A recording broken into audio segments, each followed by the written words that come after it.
Саламатсыздарбы, биздин каналга кош келипсиздер. Бүгүн биз шуба салатынын жасалышын көрсөтүп беребиз. Биз менен бирге болуңуздар. Бизге керектелүүчү азыктар: биз баарын сууга кайнатып алдык.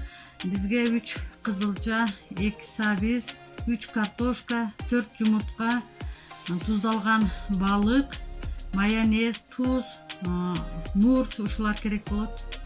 Азыктарыбыздын баарын кыргычтан кырып алабыз. Картошканы салып, сегиздеп алабыз. Картошкабыздын үстүнө туз сээп алабыз.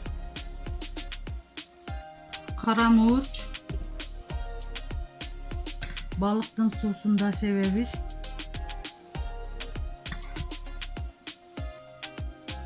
Балыгыбызды коюп алабыз.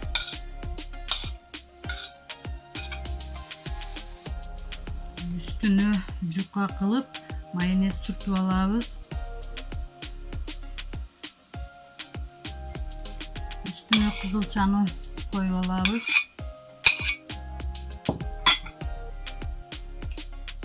Kayradan ile mayonezi juka kılıp sürtüp alabız.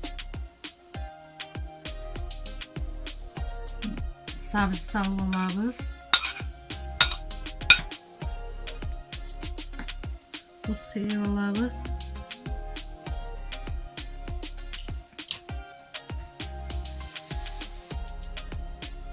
Kara murç da sebebimiz.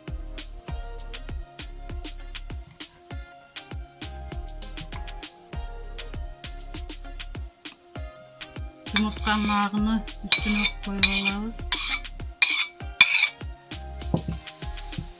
Yumurtkanın sarısını da üstüne seyip alabız. Salatыбызды холодильникке 20 минутка коебуз. Холодильниктен салатыбыз чыкты. Салатыбызды кесип алабыз.